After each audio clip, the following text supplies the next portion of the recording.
রিসাকে আমি চড় মারার সাথেই ওর ঠাকুমা মানে আমার শাশুড়ি মা আমার সাথে চিৎকার করে উঠল, তুমি এটা কি করলে বৌমা? এত বড় মেয়ের গালে এক ঘর মানুষের সামনে চড় মারলে, তাও আমার সামনে। কাণ্ডজ্ঞান হারিয়ে বসে আছো নাকি? রাগে আমার গা কাঁপতে থাকে। আমি রিসার হাত ধরে টেনে ওকে ঘরে এনে দরজা লাগিয়ে দিই। আমার শাশুড়ি ননদ দরজা ধাক্কাতে থাকে, আমি পাত্তা দিই না। মেয়েকে চিরুনি দিয়ে মারতে মারতে বলতে থাকি, অসভ্য মেয়ে, তুমি বড় হয়েছ না? সবে ক্লাস 9-এ উঠেছ, এত বড় তুমি হয়েছ যে স্কুলে না গিয়ে বাইরে ঘুরে বেড়াও। আজ আসুক তোমার বাবা, তখন তোমার ব্যবস্থা করব। লেখাপড়ার তো এই চিরি, ভাইকে দেখে শেখো কিছু। আমার ছেলের নখের যোগ্যও না তুই। আমাদের মান সম্মান ডোবানোর জন্য উঠে পড়ে লেগেছিস।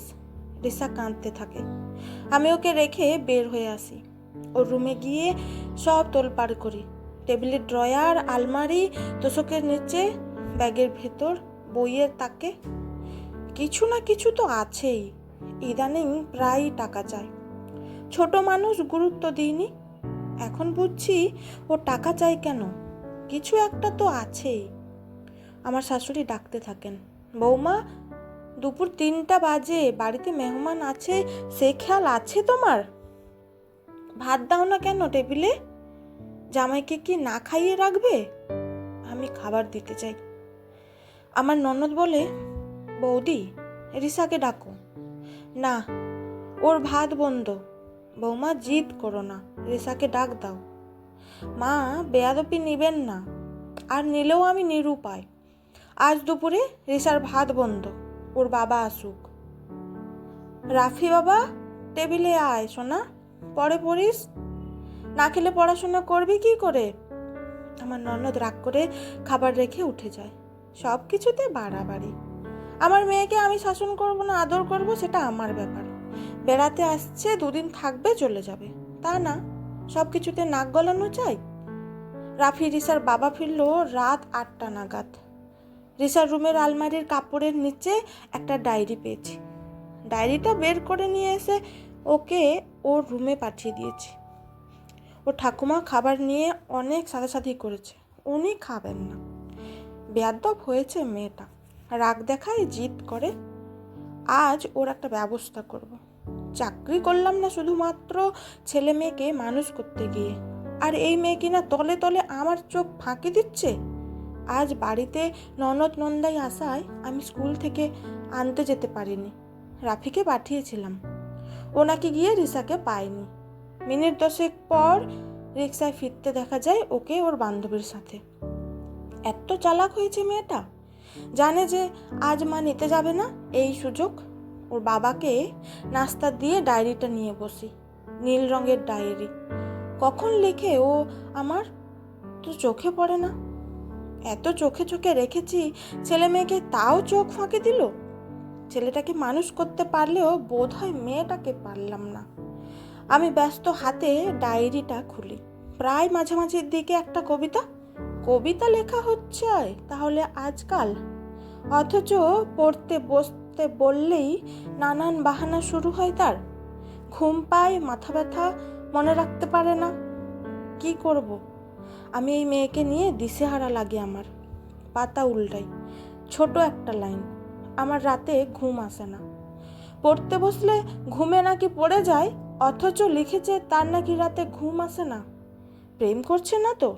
শুনেছি প্রেমে পড়লে এমন অস্বাভাবিক অনেক কিছুই হয়। আমাদের সময় বাবা এসব ছিল না। আজকালকার ছেলে মেয়েদের তো এমন ভাব যেন বয়ফ্রেন্ড নাই বলতে লজ্জা পায়। আমি আবারও পাতা উল্টাই।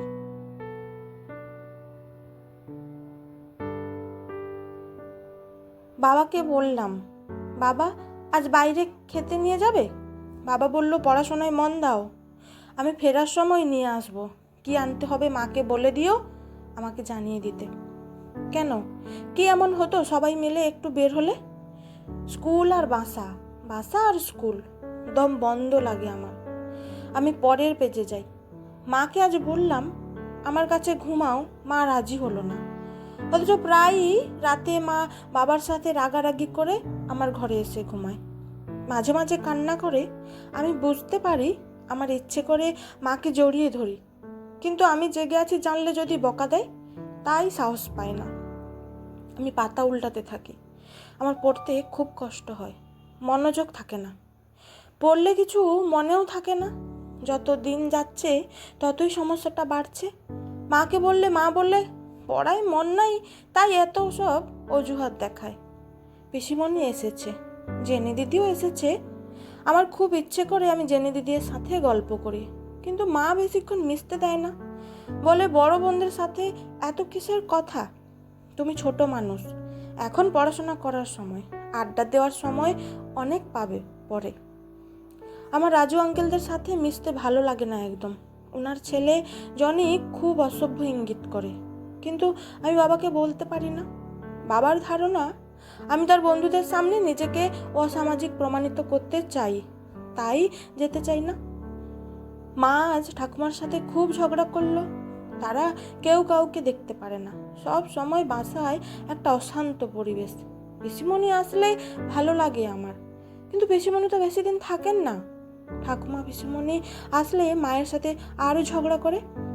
মা প্রায় মামা বাড়ি চলে যেতে চায়। আচ্ছা, মা কি সত্যিই চলে যাবে? ভাইয়াকে বাবা মা অনেক ভালোবাসে, আমাকেও বাসে, কিন্তু ভাইয়াকে বেশি বাসে। আমারও ইচ্ছে করে আমিও ভাইয়ার মতো ভালো রেজাল্ট করি, কিন্তু আমার তো পড়া মনে থাকে না। আমার সারাদিন ঘুম পায়, কিন্তু সারা রাত ঘুম আসে না। ক্লাসে মন বসে না, শুধু ঘুম পায়। সেদিন তন্নিদের বাসায় সবাই গেল, কিন্তু আমি যেতে পারলাম না। বন্ধুরা নাকি সব নষ্টের গুরু। আচ্ছা, ওদের মায়েরাও কি একই কথা ভাবে? তাহলে আমরা সবাই কি সবাইকে নষ্ট করে দিব? কিন্তু কিভাবে? সারা ফোন করেছিল, মা পাশে বসে থাকে, কি যে অস্বস্তি হয়। একদিন না করেছিলাম বলে পুরো 1 সপ্তাহ ফোন ধরতে দিল না। মা আমাকে কিসব পোশাক পরায় আমার ভালো লাগে না, কিন্তু মা বাবা কেউই বুঝতে চায় না, বলে আমি বেশি বোঝা শুরু করেছি। আচ্ছা, আমি কবে আমার পছন্দের পোশাকগুলো পরতে পারবো? আমার কবিতা লিখতে ভালো লাগে, মাঝে মাঝে চুরি করে লিখি যেন মা দেখে না ফেলে, কিন্তু আমার খুব ইচ্ছে করে আমি বাবা মা ঠাকুমা পিসিমণি সবাইকে দেখাই, কিন্তু সাহস হয় না। ফিজিক্স আমার একদম ভালো লাগে না। আর সেদিন নাম্বার কম পাওয়ায় মা যখন চৈতির সামনে চড় মারলো, সেদিন থেকে বইটা দেখলেই আমার টুকরা টুকরা করে ফেলতে ইচ্ছে করে। আমার এ বাড়িতে একদম ভালো লাগে না, আমাকে কেউ বোঝে না, কেউ না। মাঝে মাঝে মন চায় দূরে কোথাও চলে যাই, কিন্তু কোথায় যাব? ক্লাসে যেতে ইচ্ছে করে না একটুও। ইস, আমি যদি সকাল 10টা পর্যন্ত ঘুমাতে পারতাম, যদি চাইলেই বস্তা বস্তা কবিতা লিখতে পারতাম, যদি বন্ধুদের সাথে প্রিয় সিরিয়ালগুলো দেখতে পারতাম। বাবা আজ ভাইয়াকে ল্যাপটপ কিনে দিয়েছে। আমি বলেছিলাম আমাকে একটা মোবাইল কিনে দিতে, সিম লাগবে না, শুধু একটু গান শুনবো, গেম খেলবো। বাবা রাজি হলো না, বলল সময় হলে দিবে, রেজাল্ট ভালো হলে দিবে। কিন্তু আমি জানি দিবে না, কারণ আমার রেজাল্ট ভাইয়ার মতো ভালো হবে না। আমার ভীষণ অস্থির লাগে, কিচ্ছু ভালো লাগে না। আজ ক্লাস থেকে বের হয়ে পুরা 1 ঘন্টা লাইব্রেরিতে বসেছিলাম। আমার ক্লাস করতে অসহ্য লাগে, আমার খুব কান্না পায়, খুব। আজ চৈতি বলল আমি নাকি ডিপ্রেশনে পড়েছি। ওর এক কাজিনের এমন হতো, ডাক্তার দেখিয়েছিল, আমাকে নিয়ে যাবে ডাক্তারের কাছে, সুস্থ হয়ে গেলে নাকি আমার আবার সব ভালো লাগবে। স্কুল, বন্ধু, পড়াশোনা, বাসা সব। কাল মাকে মিথ্যে বলে টাকা নিয়েছি, মা সন্দেহ করলেও টাকাটা দিয়েছে।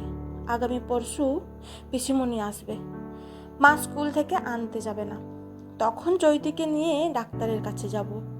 খুব ভয় করছে। ইস, মা যদি নিয়ে যেত আমাকে। বাবাকে মাকে অনেক ভালোবাসি, ওরাও আমাকে ভালোবাসে, কিন্তু ওরা তো জানে না যে আমি কি করতে ভালোবাসি। ওরা শুধু জানে ওরা কি ভালোবাসে, ওরা আমাকে দিয়ে সেটাই করাতে চায়, ওরা যা ভালোবাসে। আমি তো আজকাল ভুলেই যাই যে আমি কি ভালোবাসি। আচ্ছা, আমি যদি সবাইকে ছেড়ে দূরে কোথাও চলে যাই, তাহলে কি মা বাবা ঠাকুমা ভাইয়া কষ্ট পাবে? ওরা কি কাঁদবে আমার জন্য? বাবার ড্রয়ার থেকে একটা ব্লেড নিয়েছি, জ্যামিতি বক্সের ভেতর লুকিয়ে রেখেছি। এরপর যদি কোনোদিন আমার গায়ে হাত তুলে না, আমি কিছু একটা করব, অবশ্যই করব। আমি আর পড়তে পারি না। চোখের জলে ডায়েরির পাতাগুলো ভিজে যেতে থাকে। বনি ঘরে ঢুকে অবাক হয়ে তাকিয়ে থাকে। আমি ডায়েরিটা ওর হাতে দিয়ে রিসার ঘরে যাই। অন্ধকার ঘরে রিসা ঘুমাচ্ছে। আমি ওকে জড়িয়ে ধরে শুই। হয়তো বা অনেক দেরি করে ফেলেছি। তা বলে কি একেবারেই দেরি হয়ে গেল রে মা? রিসা আমাকে শক্ত করে জড়িয়ে ধরে। শেষ কবে মেয়েকে এমন দৃঢ় আলিঙ্গন করেছি মনে করতে পারছি না। তবে মাতৃত্বকে অনুভব করতে পারছি, যে মাতৃত্ব শুধু সন্তানের সুখ ছাড়া কিছুই বোঝে না। নিজের সন্তানকে অবচেতন মনে দূর করে দিয়েছি, কখন বুঝতেই পারিনি। না হলো মেয়েটা আমার সবার সেরা, না হলো সভ্য শান্ত, হলো না হয় একটু দুরন্ত, থাকলো না হয় একটু পিছিয়ে। তাতে কি খুব ক্ষতি হবে? বাঁচার মতো করে না বেঁচে প্রতিনিয়ত একটু একটু করে শেষ হয়ে যাওয়া থেকে কি হেসে খেলে কৈশোরটা ওকে কাটাতে দেওয়াটা কি আমার খুব অন্যায় হবে? রিসা আমার কানের কাছে ফিসফিসিয়ে বলে ওঠে, মা, তুমি কি ভয় পেয়েছিলে? আমার না তোমাদেরকে ছেড়ে কোথাও যেতে ইচ্ছে করে না। কষ্ট হয় মা, তোমার জন্য, তোমাদের সবার জন্য। আমার বুকটা কেঁপে ওঠে। আচ্ছা, আজ যদি রিসা একটা ভুল করে বসতো, তাহলে আমরা হয়তো বা ভাবতাম বাবা মায়েরাও তো একটু শাসন করবেই, তা বলে সুইসাইড। অথচ আমি কিনা নিজের অজান্তেই কি করছি, বাবা মা হয়ে সন্তানকে শেষ করে দিচ্ছি। রিসার মতো এমন হাজারো স্বেচ্ছায় হারিয়ে যাওয়া প্রাণগুলোর ভেতরের গল্প আমাদের অজানাই রয়ে যায়। আমরা সুইসাইডটাই জানি, সত্যটাকে জানি না, জানতে চাইও না। যে জীবন স্বেচ্ছায় গিয়েছে তাকে জেনে কি লাভ? এভাবেই লুকিয়ে থাকা ছোট ছোট হতাশা থেকে প্রতিনিয়ত তৈরি হয় নিত্য নতুন হারিয়ে যাবার সংবাদ। আর আমরা মেতে উঠি সেই ভুল করা মানুষটার ভুলগুলা ধরার কাজে। আমি মেয়ের কপালের চুলগুলা সরিয়ে পরম আদরে চুমু খাই। না, ভুল বললাম, মেয়ের কপালে না, চুমু খাই আমি আমার সন্তানের কপালে।